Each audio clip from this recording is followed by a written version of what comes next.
सुंदर चीज मैं आपको बताऊं कि मंगलाचरण, मंगल भवन अमंगल हारी, अमंगलों का नाश करने वाले जो मंगल भवन है, जो भगवान है, उनका चिंतन करने से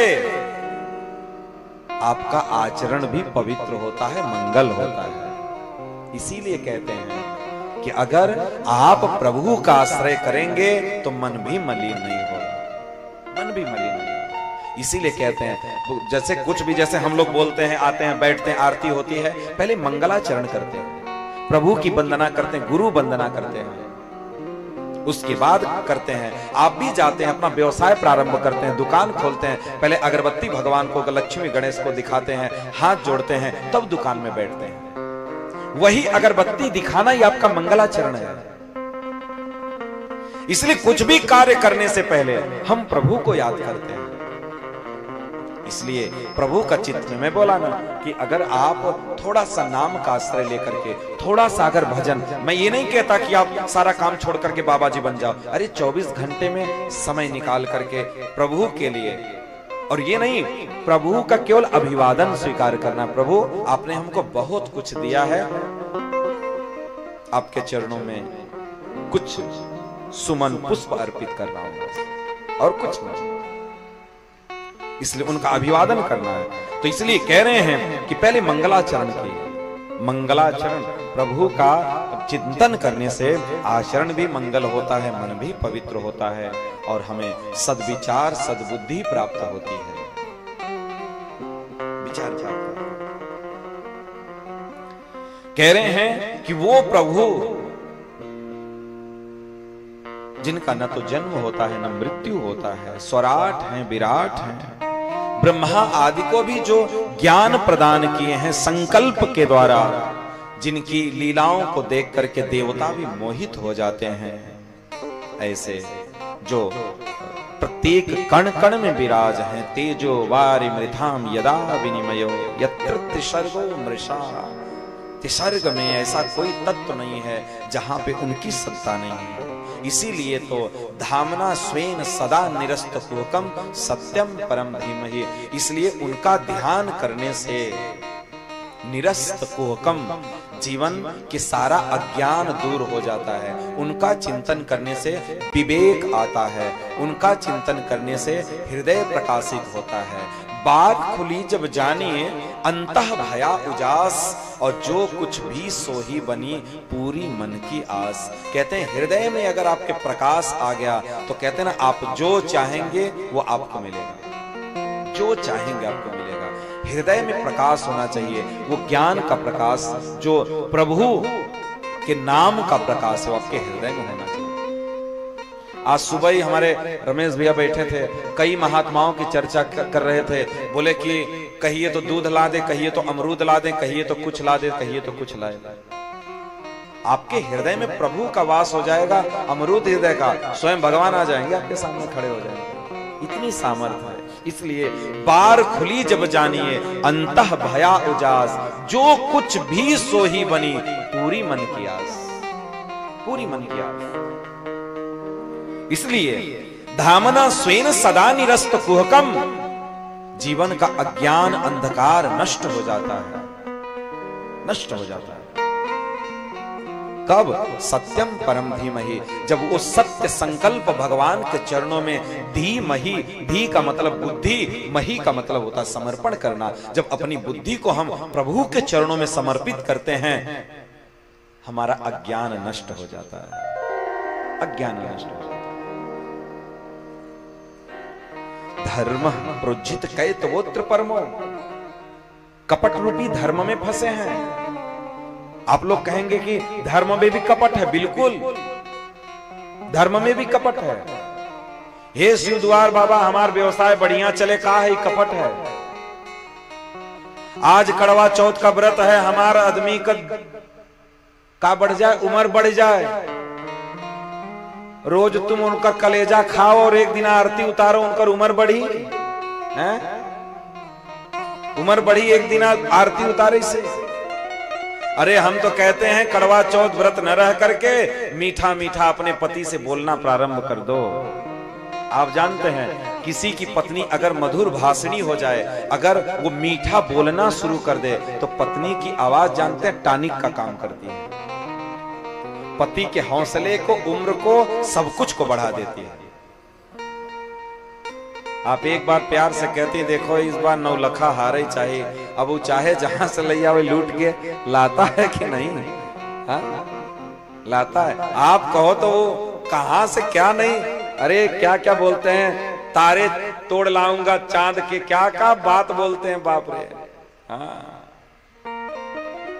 प्रेम तो ऐसा है कि चांद तारे तोड़ लाने की बात करते हैं।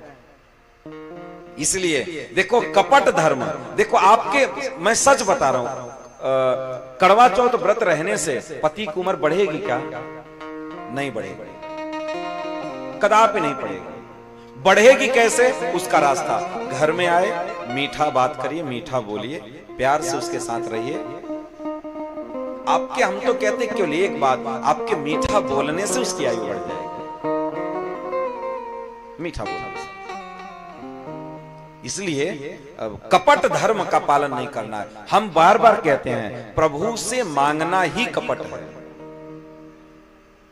कभी आंख बंद करके चिंतन किए क्या कि जो हमको दिए हैं हम उस लायक हैं क्या? हा? जितना वो हमको दे दिया, औकात से ज्यादा तो पहले ही हमको दे दिया है वो, और फिर बाबा से मांग रहे हैं। एक फैक्ट्री हो गई, बाबा एक ठौर बढ़ाए देते तो बढ़िया रहता, चल भैया एक ठौर ले ले। तब तक 1 महीना बाद फिर पहुंचे, बाबा एक ठोई है घोरावल वाली रोडिया पे जमीन रहा, सोचे ले लेते, जुगाड़ हो जाता, आप कृपा कर देते। अरे तुम्हार बस चले तो पूरा घोरावल लिखवा लो तुम, हैं? तब बाबा कितना पूरा करेंगे? औकात से ज्यादा पहले आपको दे चुके हैं, उतने के लिए तो कभी निस्वार्थ भाव से प्रभु के चरणों में समर्पित हुए नहीं। कभी आपने कहा हृदय से कि प्रभु आपने हमको बहुत दिया, हमारी औकात से ज्यादा दिया। कभी बोल करके देखना, वो आपको 4 गुना और देगा। अब मान लो रमेश भैया हमको 1 लाख दे दिए, हम उनका जैसा ही न गाएं, तो हम फिर मांगेंगे 2 लाख तो देंगे? कोई अगर आपकी मदद कर रहा है, कोई अगर आपके लिए कुछ किया है, तो उसके लिए करने के लिए तैयार रहो। अब जानते हैं अगर कोई व्यक्ति आपके लिए एक बार एहसान अगर आपके ऊपर कर दिया, तो आप जीवन भर एहसान करके उसका चुकता नहीं कर सकते। ये होता है एक बार करने का क्या। और भगवान ने आपकी हर बार सुनी है। क्या नहीं दिया आपको? क्या नहीं दिया आपको बताइए? सब कुछ दिया है। इसलिए हृदय को पवित्र करके ठाकुर जी के सामने जाकर के बोलना, कल से ही बोलना शुरू कर दो, प्रभु तुमने हमें बहुत दिया है, तुमने तो मुझे उतना दिया जितनी मेरी औकात नहीं थी प्रभु, उतना तुमने पहले से दिया है। और ये मनुष्य की खोपड़ी कभी भरी नहीं है, ना तो भरेगी, कभी नहीं भरी। इसलिए प्रभु का एहसान मानो, प्रभु का एहसान मानो। कैसे मानना है? किसी लड़की का डॉक्टर से विवाह हो जाए तो डॉक्टराइन फ्री में हो जाती है, कोनो सेठ से हो जाए तो सेठाइन फ्री में हो जाती है, खाता में चाहे 1 रुपया न हो। डॉक्टर से विवाह हो जाए तो उनकर पत्नी डॉक्टराइन हो जाती है, प्रधान से विवाह हो जाए तो प्रधानाइन हो जाए, और नेता से विवाह हो जाए तो नेताइन हो जाती है। फ्री में जैसे उनको गद्दी मिल जाती है, वैसे ही फ्री में हम सबको मिल गया, हम सबको फ्री में मिल गया। इसीलिए हम लोग उसका एहसान नहीं मानते। मानो एहसान, मानो एहसान, प्रभु का हो जाओ और प्रभु से कभी कुछ मत मांगना, मत मांगना। बस इतना कहो कि तुमने पहले ही मुझे बहुत दे दिया है और कुछ नहीं चाहिए। जानते हैं बिन मांगे मोती मिले, मांगे मिले न भी। आप कभी प्रभु से न मांग करके देखिए आपको क्या वो देगा।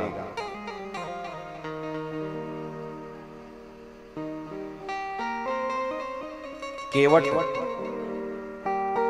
राम को पार उतारने के बाद जानकी जी मुंदरी दे रही थी, केवट ने नहीं लिया।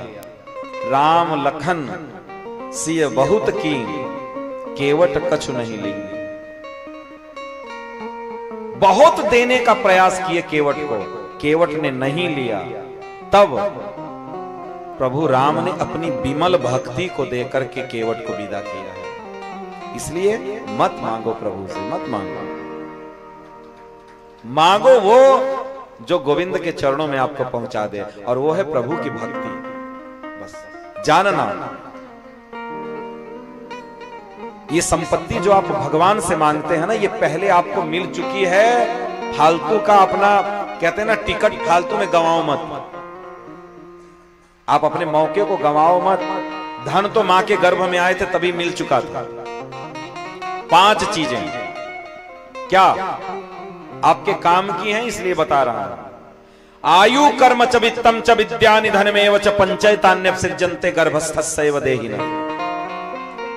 बच्चा मां के गर्भ में आता है तो 5 चीजें मिल जाती हैं। इसलिए बाबा के दरबार में जाकर के मत कहना कि हमको कुछ दे दो, वो दे चुका पहले से।